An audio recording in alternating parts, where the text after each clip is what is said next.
Mislim da je u Ouru od početka, znači u Ouru kao izvedbene grupe, ali u biti grupi prijatelja koja radi zajedno, od početka bilo bitniji je čovjek, znači ljudsko biće prije kompanije, ajmo to tako reći, prije neke definicije kolektiva kao entiteta kojeg svaki član tog istog kolektiva mora zastupati u potpunosti. Nije nas znači zanimala neka unifikacija rada, nego dapače zanimala nas je ideja konfrontacije i ideja vlastitih kapaciteta nas svakog pojedinog kao člana grupe, radne grupe, ali i onda nas kao neke grupe koje zajedno izlazimo kao nekakav entitet. I u tom smislu meni dalje i kad radim izvan Oura kao radne grupe, kao grupe prijatelja, zanimaju me slične stvari, naravno.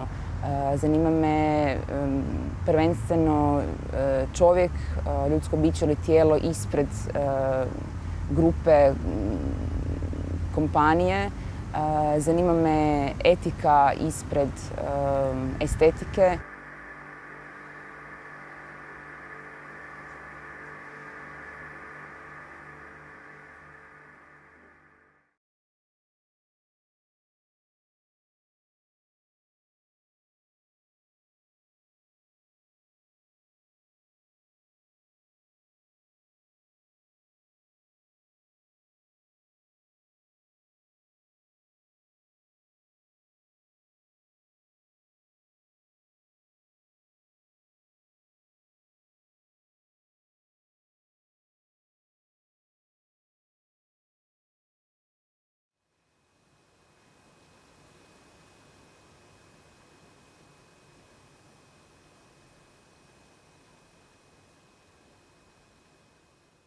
Često nam se prigovara da to što radimo i kroz Our, ali i možda u nekom samostalnom radu, da to nije ples.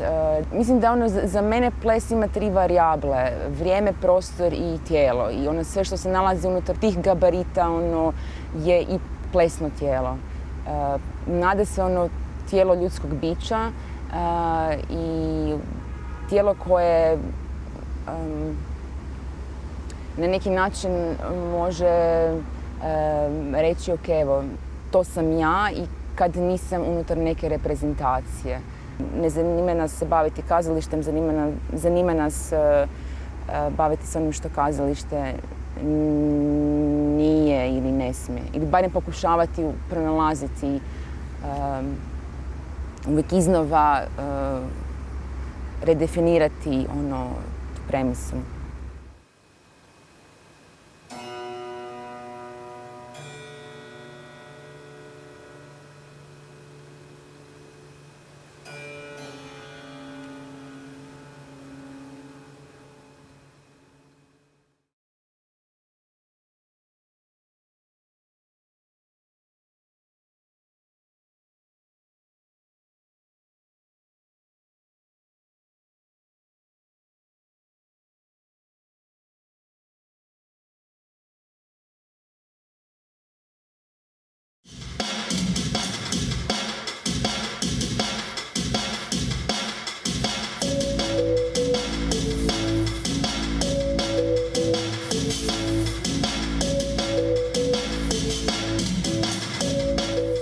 Mene je, odnosno nas uvijek zanimala ta situacija u kojoj je jednako prisutna i misaonost tog tijela koje izvodi. Znači gdje je vidljiv radni proces tog tijela koje izvodi, gdje nije samo, gdje se ne preslikava ili ne reprezentira samoga sebe kao izvođačkog ili kao koje je umjetničko, nego je isto tako i to tijelo za kojeg možeš reći da je nedovršeno, nesavršeno, ne definirano u nekom izvedbenom ili kazališnom smislu koje može otvoriti neka pitanja o radu, o etici rada, o tome uopće zašto se bavimo time i na koji način se možemo i dalje baviti time, a da ne reproduciramo same sebe.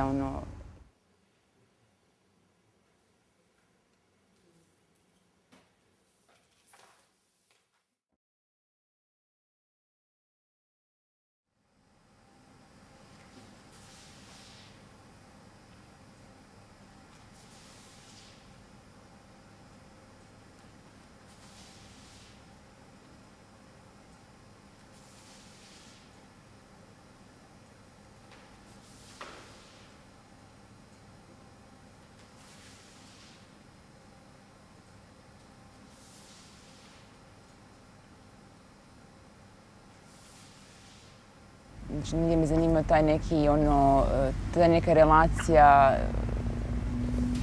između mene koja izvodim, tebe koje gledaš i ta neka činjenica koja je jedina doista stvarno prisutna, jedina koja je doista autentična. A ta je da bez obzira što izvedba jest i tko gledatelj je, da je autentična ta činjenica da sam iza te izvedbe ja, u ovom slučaju. Koliko me god zanima i autorska pozicija, toliko me zanima i gledateljska pozicija ili pozicija onog koji percipira neku umjetnost ili neki čin.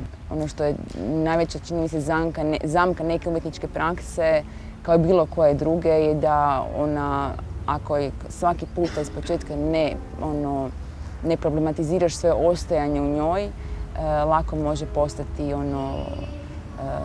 proklamacija, reprodukcija, propaganda, navika ili čisto egzistencijalni razlog.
Mislim da su uvjeti rada i mehanizmi percipiranja isto tako postaju dio tog rada, te umjetnosti.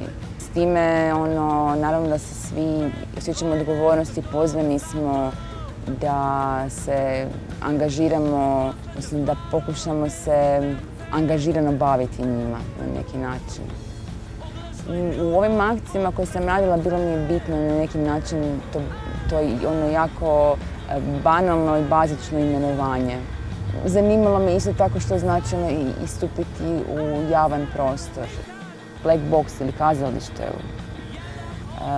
Ima, čini mi se, problem što na neki način artificijalno generira publiku i to je gdje postaje po meni, gdje problem s kazalištem počinje, a za sada i negdje završava. Izvedba postoji svugdje i publika za izvedbu postoji svugdje. Samo je pitanje osvještavanja i istupanja.